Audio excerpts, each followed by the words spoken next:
نہیں اپنی ذات کی سیاست کی. جب وہ بڑے بڑے عالمی طاقتوں کے سامنے بیٹھتے تھے تو وہ قوم کے لیے کچھ نہیں مانگتے تھے, وہ اپنی ذات کے لیے مانگتے تھے. اور اکثر تو ان میں سے ایسے تھے جن کی چوری کی دولت جو ہے وہ انہی بیرونی ملکوں میں رکھی ہوتی تھی. تو کیا وہ قوم کی کسی کے سامنے بات کرتے؟ کس خودداری کے ساتھ وہ اپنے قوم کا مقدمہ لڑ سکتے تھے؟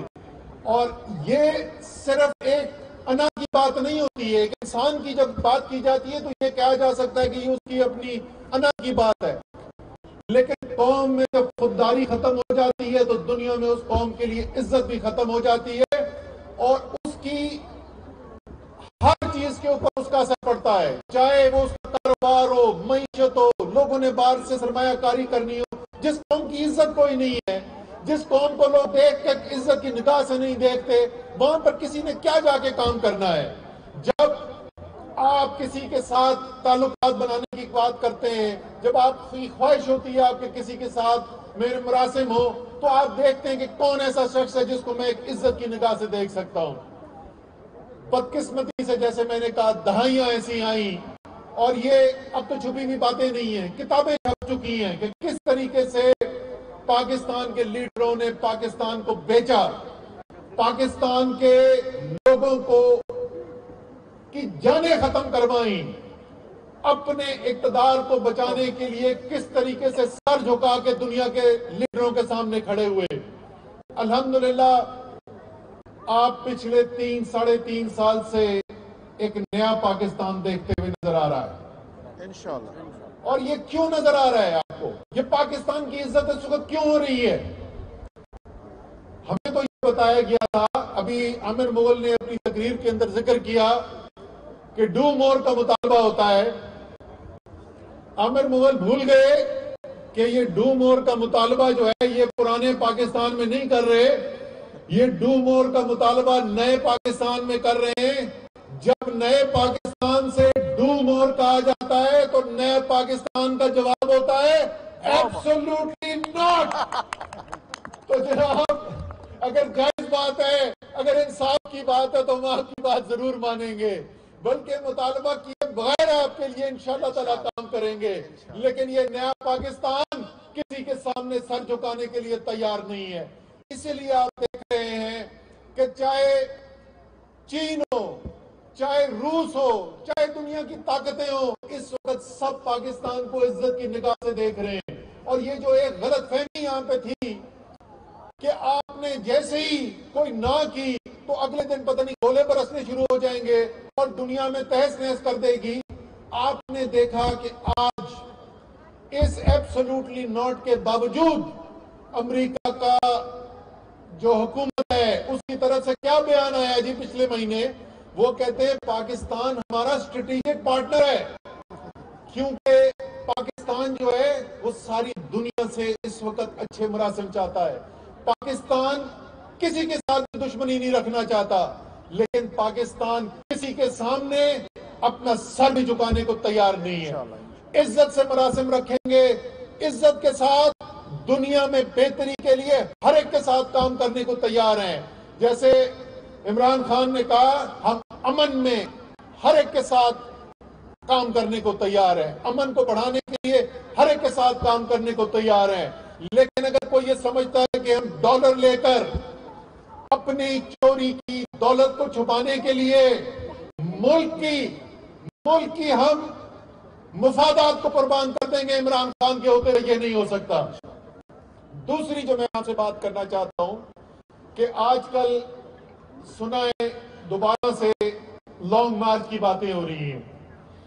ایک تو پہلے بھی میں نے کہا ہے کہ اس چیز کو ذرا غور سے رکھیں, ابھی بھی سردی تھوڑی کم ہوئی ہے لیکن آج بھی دیکھیں ذرا ٹھنڈی ہوا چل رہی ہے, کچھ میرے دوستوں نے نیچے سویٹر بھی پہنے ہوئے. تو سردیوں کے اندر بہت ساری بیماریاں آتی ہیں جی, اور اللہ تعالیٰ کا نظام یہ ہے کہ نئی نئی بیماریاں بھی آ جاتی ہیں. پہلے سردی آتی تھی, کھانسی ہوتی تھی, نزلہ ہوتا تھا, زکام ہوتا تھا, پھر 2 سال پہلے ہم نے دیکھا جی کووڈ کی بھی بیماری آ گئی دنیا کے اندر. اسی طریقے سے پچھلے 3 سال سے سردیوں کی ایک اور بھی بیماری آئی ہوئی ہے, اس بیماری کا نام ہے پی ڈی ایم. وہ سردیاں شروع ہوتی ہیں تو پی ڈی ایم کی بیماری شروع ہو جاتی ہے، وہ جیسے سردیاں ختم ہوتی ہیں تو اس کے بعد وہ بیماری ختم ہو جاتی ہے۔ یہ مارچ کا مہینہ شروع ہونے والا ہے، اس سردیوں کا یہ آخری مہینہ، اس بیماری کا اس مہینے کے بعد آپ کو انشاءاللہ تعالی اس کی طرف سے کوئی تکلیف نہیں ہوگی۔ یہ لانگ مارچ کرنے جا رہے ہیں، ذرا یہ تو بتائیں کہ یہ لانگ مارچ کا مقصد کیا ہے؟ کیا لانگ مارچ کا مقصد یہ ہے کہ جو اربوں روپے نہیں، اربوں ڈالر کی چوری کی دولت انہوں نے جمع کی ہوئی ہے دنیا کے بڑے بڑے جو آف شور سینٹرز ہیں، کیا یہ اس لیے آئے ہیں کہ وہ دولت پاکستان واپس لائی جائے تاکہ پاکستان کی عوام کی بہتری کے لیے اور کام کیا جا سکے؟ ہم اسلام آباد میں جو 4 کالج بنا رہے ہیں، 4 اور کالج بنائیں، یہاں پہ پانی کی اور اسکیمیں لے کے آئیں، بجلی کے اور منصوبے لگائیں۔ یہ اس لیے نکل رہے ہیں یا یہ اس لیے نکل رہے ہیں کہ یہ مطالبہ کر رہے ہیں کہ ہسپتالوں کا نظام بہتر کیا جائے، یا یہ اس لیے نکل رہے ہیں کہ پاکستان کے لیڈر جو ہیں، ہمارے حکمران جو ہیں، وہ تو بیمار ہوتے ہیں، چھوٹی سی بھی بیماری ہوتی ہے؟ میں سارے اپنے دوستوں سے پوچھتا ہوں، اپنے میڈیا کے دوستوں سے بھی پوچھتا ہوں، کوئی مجھے یہ بتا دے کہ آخری دفعہ کب ہم نے سنا تھا کہ نواز شریف یا شہباز شریف یا ان کی اولادیں یا زرداری یا ان کی اولادیں کبھی بیمار ہوئی اور پاکستان کے کسی ہسپتال میں گئی؟ کوئی مجھے بتا سکتا ہے کسی ہسپتال کا آپ نے نام سنا ہے کہ جہاں پہ یہ یا ان کی اولادیں اپنا علاج کرانے گئے ہوں؟ ان کے علاج ہوتے ہیں ملک سے باہر، ان کو کیا فکر ہے ملک کے اندر صحت کا نظام ٹھیک ہو کہ نہیں ہو؟ تو کیا یہ مطالبہ کرنے کے لیے آ رہے ہیں کہ پاکستان کے اندر صحت کا ایسا نظام آئے کہ ہر پاکستان کے خاندان کے پاس ایک صحت کا انصاف کارڈ ہو؟ اس صحت کے کارڈ کے اوپر ہر پاکستانی، چاہے وہ امیر ہو غریب ہو، کسی پارٹی کو ووٹ ڈالنے والا ہو، اگر وہ پاکستانی ہے تو ہر خاندان اپنی بیماری ہو، خدا نخواستہ کوئی ہسپتال جائے تو اس کا 10 لاکھ روپے تک کا مفت علاج کرا سکے۔ اگر یہ کوئی ایسے مطالبات لے کے نکلتے، ان کی اطلاع کے لیے عرض ہے، یہ دولتیں بھی ان کی باہر رکھی ہوئی ہیں، باتیں بھی ملک کے باہر ہیں، دیکھتے بھی آشیرواد کے لیے ملک سے باہر کی طرف ہی ہیں، تو شاید ان تک اطلاع نہیں پہنچی کہ یہ نظام آ چکا ہے۔ عمران خان یہ صحت کارڈ پاکستان میں لا چکا ہے، یہاں پر ترقیاتی کام ہو رہے ہیں، اور جہاں پر میں جاتا ہوں لوگوں کو شکایات بھی ہوتی ہے، مجھ سے لوگ شکایت بھی کرتے ہیں، حقیقت ہے، لیکن ساتھ ساتھ میں اسلام آباد میں جہاں جاتا ہوں ساتھ مجھے لوگ یہ بھی کہتے ہیں کہ جی مبارک کو تاریخی ترقیاتی کام ہو رہے ہیں۔ تو کیا یہ اس مطالبے کے ساتھ نکلے ہوئے ہیں؟ ذرا بتائیں تو مطالبہ ہے کیا ان کا، سوائے اپنی چوری کی جائیداد کو بچانے کے لیے ان کے پاس مطالبہ کیا ہے؟ دوسرا اب پاکستان کے عوام کو بتائیں تو ان کے لیے نکلے کیوں؟ پہلے بھی میں نے کہا تھا، بڑا رولا پڑا تھا اس کا، یاد ہے پچھلے میرے جلسے کے اندر جب ان کو کہا تھا بڑی کوٹ پہنی ہے۔ اچھا، کوٹ پہنی جو ہے نا، اس کا ایک سے زیادہ طریقہ ہوتا ہے، ایک تو یہ کہ جسمانی طور پہ کوٹ پڑے، کو دھپے شپے 2-4 لگائے جائیں، لیکن ایک عزت دار انسان کے لیے اس سے زیادہ بڑی کوٹ جو ہے وہ ہوتی ہے ذلت، کہ عزت جائے۔ تو بڑے بڑے لیڈر یہاں پر نکلیں گے اور ساتھ یہ کسی نے نکلنا نہیں ہے، اس سے جو ان کی بےزتی ہونی ہے، اس سے بڑی کوٹ کون سی ہو سکتی ہے؟ تو ابھی بھی وقت ہے، کوئی اور کام کریں۔ کبھی اچھا وہ آپس میں نہیں فیصلہ ہو رہا، ایک دن خبر آتی ہے پنجاب میں، اگلے دن خبر آتی ہے وفاق میں، تیسرے دن خبر آتی ہے اسپیکر کے خلاف، چوتھے دن خبر آتی ہے وزیر اعظم کے خلاف۔ وہ تب پڑا ہے تو آؤ میدان کے اندر، جو کرنا ہے کر کے دکھاؤ۔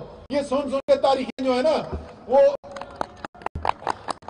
میں ایک کو سیول کوڈ پہ بولتا ہوں کہ سیول کوڈ کے اندر جتنی تاریخیں نہیں لگی اتنی تاریخیں تو پی ڈی ایم نے دے دی ہے، وہ خدا کا واسطہ تاریخیں دینی چھوڑو۔ چلو میں تمہیں ایک تاریخ دیتا ہوں، یہ سن لو، لکھ لو اپنے پاس، 18 اگست 2023، یہ تاریخ یاد رکھنا، 18 اگست 2023 تک عمران خان اس ملک کا وزیر اعظم ہے۔ اس کے بعد 2 مہینے کے لیے عبوری حکومت آئے گی، 2023 کا اگلا الیکشن ہوگا، اور انشاءاللہ تعالی اللہ کی رضا سے پاکستان کی تاریخ میں پہلی دفعہ کوئی وزیر اعظم 2 دفعہ تواتر سے الیکشن جیت کے وزیر اعظم بنے گا، اور وہ عمران خان پاکستان کا پہلا تاریخ ہوگا۔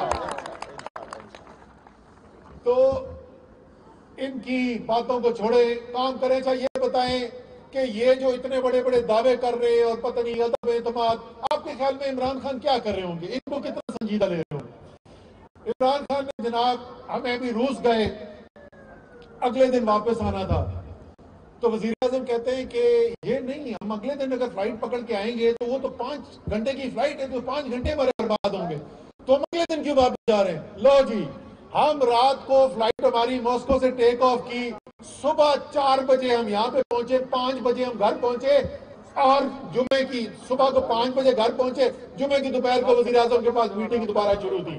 اور وہ میٹنگ کس چیز کی ہوتی ہے؟ وہ میٹنگ عدم اعتماد کی نہیں ہوتی، وہ میٹنگ ہوتی ہے میں نے آگے معیشت بہتر کیسے کرنی ہے، میں نے روزگار اور کیسے لوگوں کو دینا ہے، میں نے کیا میں اور کر سکتا ہوں۔ اس وقت جو دنیا کے اندر مہنگائی کی لہر آئی ہوئی ہے، پاکستان بھی اس سے اثر انداز ہو رہا ہے، یہاں پہ پاکستان کے عوام پہ بھی اس کا اثر پڑ رہا ہے، میں کیا کر سکتا ہوں کہ اس کے لیے میں عوام کے لیے بہتری کچھ کروں، ان کی زندگی کے لیے میں آسان کر سکوں۔ جیسے میں نے کہا کہ صبح 5 بجے روس سے واپس پہنچے، دوپہر کو دوبارہ میٹنگ شروع ہو چکی تھی، ہفتے کو کام ہو رہا ہے، اتوار کو کام ہو رہا ہے، پیر کا انتظار کرنا، وزیر اعظم کے خطاب کا انتظار کرنا۔ یاد رکھنا جو میں نے باتیں بتائی تھیں، آپ کو پتہ چلے گا کہ آپ کا وزیر اعظم ساری رات جاگ کر جو پاکستان واپس آیا، سارے چھٹی والے دن ہفتے اتوار کو بیٹھ کے جو کام کیا، اس وزیر اعظم کو کس چیز کے اوپر کام کر رہا تھا؟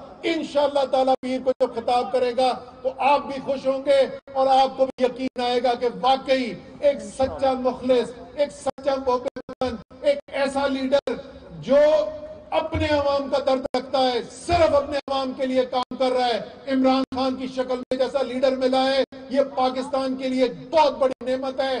اور آخر میں میں نے اس دن ٹویٹ بھی کیا تھا، کچھ چیزیں جو ہیں میں کم سامنے، ان کے اچھی باتیں جو ہیں انسان کے سامنے زیادہ نہیں کرنی چاہیے۔ اللہ تعالیٰ جو ہے وہ چاہتا ہے کہ انسان جو ہے وہ اپنا سر نیچا کر کے زندگی گزارے، انسان میں تکبر جو ہے اللہ تعالیٰ کو پسند نہیں ہے۔ لیکن میں آپ کو ایک بات بتاؤں کہ جس طرح کے فیصلے عمران خان نے کیے، آخر میں آپ کو یہ بات کہہ کے جا رہا ہوں کہ پچھلے 3.5 سال ہو گئے وزیر اعظم دیکھتے ہوئے، بڑے بڑے میں نے مشکل وقت دیکھے ہیں۔ جس وقت بھارت نے حملہ کرنے کی کوشش کی پاکستان کے اوپر، میں نے وہ وقت بھی دیکھا، اور میں نے دیکھا کہ کس طریقے سے ہمارا وزیر اعظم اس وقت کس دلیری سے اس نے فیصلے کیے اس دن پہ۔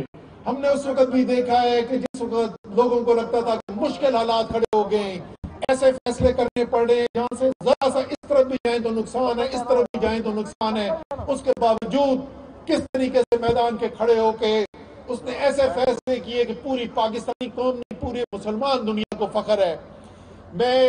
اور کیسے مسلمان دنیا کو فخر کرتی ہے، میں آپ کو ایک چھوٹا سا واقعہ سناتا ہوں۔ ابھی ماسکو میں چیچنیا کے صدر جو ہیں جی رمضان کریموف، وہ ملنے کے لیے آئے، خاص انہوں نے خواہش کا اظہار کیا، ماسکو فلائی کر کے آئے، انہوں نے کہا جی وزیر اعظم سے درخواست کی کہ وزیر اعظم سے ملاقات کرنا چاہتے ہیں۔ ہماری ان کے ساتھ ملاقات ہوئی جی، اور آپ سنیں کہ چیچنیا کا وزیر اعظم عمران خان کو کیا کہہ رہا ہے۔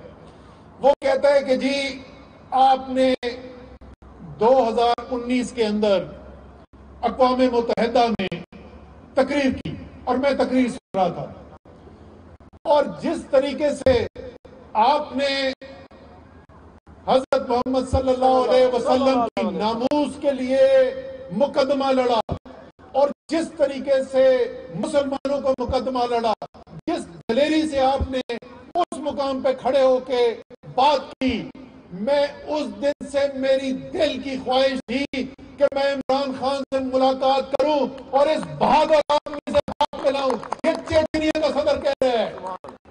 تو جو بات آپ کا وزیر اعظم کر رہا ہے، وہ صرف پاکستانی اس کو سن کر اور اس کو دیکھ کر فخر نہیں کر رہے، پوری عالم اسلام کے اندر مسلمان دیکھ کر اس پر فخر کر رہے ہیں۔ اور یہ ایسے فیصلے کون کر سکتا ہے؟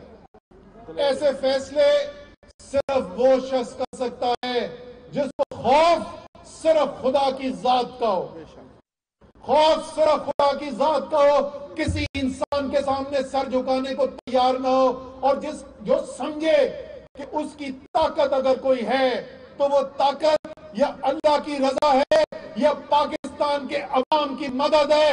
اسی طاقت پہ یقین کرنے والا بڑے فیصلے کر سکتا ہے.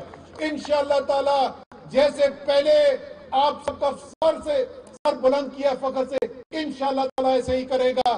آپ سب کا شکریہ ساتھ آنے کا, عمران خان کا ساتھ دینے کا شکریہ, ہمارا ساتھ دینے کا شکریہ. انشاءاللہ تعالی مل کر اسلام آباد کو اور پاکستان کو بہتر سے بہتر بناتے جائیں گے. اور زرداری صاحب سن لو, تحریک انصاف آپ کے پیچھے سندھ بھی آ رہی ہے. شاہ محمود قریشی پہنچ چکے ہیں, کل انشاءاللہ میں بھی آ رہا ہوں. وفاقی وزیر برائے منصوبہ بندی